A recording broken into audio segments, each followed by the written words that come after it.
Okay. Hi. Hey, everybody. I just wanted to come back and give you a little bit more information on the properties. Left off yesterday, didn't get to finish, and thought it might be easier to just do this. So I've got some of my papers here with me.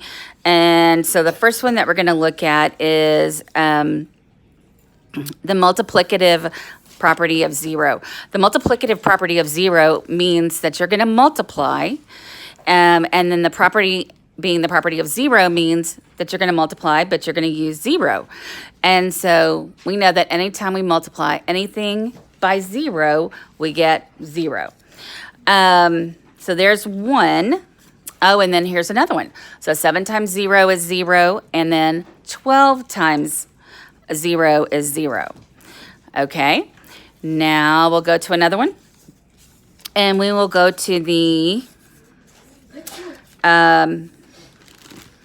let's do the multiplicative. I think I did the multiplicative inverse yesterday. Let's do the additive inverse. Additive inverse means that you're going to add. Inverse means kind of the opposite. It's like you talk about the opposite. It could be the opposite. So like right here, we have negative n plus positive n. And so those are opposites. And when you add those together, you get 0. So your additive inverse property is going to give you, it'll give you 0. And then here is another one right here. We have 7 plus negative 7. Those are additive inverses. And those take you back to 0 as well. So if you're thinking on a number line, you go one direction to positive 7, the other direction to negative 7. It takes you back to 0. Okay. Next, how about the associative property of addition? The associative property of addition.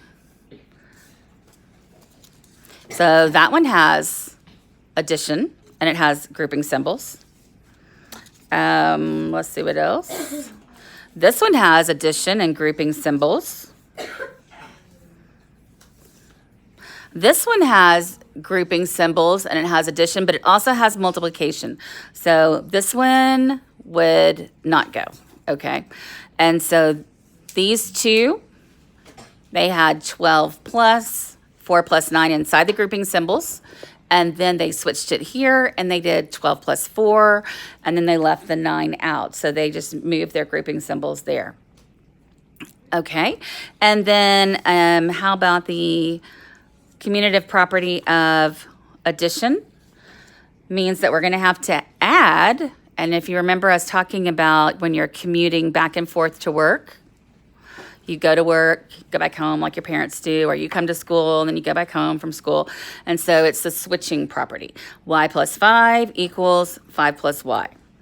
And you should have had another one that's like that. Oh, you do. It's right here. This is kind of tricky. They kind of embedded this one, and I really don't think it's very fair, but the 7 plus 4 is right there inside the grouping symbols, and then the 4 plus 7 is on the other side in the grouping symbols.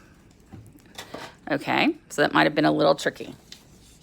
Okay, now the multiplicative inverse. I'm going to move these out of the way so you can see them. Okay, so multiplicative inverse means we're going to multiply, and we're going to multiply by the inverse, which would be the reciprocal. So if you had 1/3 and then times 3, that would be like 3 over 1. And multiplicative inverses, you end up with 1. Okay. So I hope that helped. Oh, no, here's one more. I thought I had one more. Okay, so I left the other one in the room. Oh my gosh. Okay, so I'm gonna have to stop right there, and then I will come back with some more information about subtracting integers.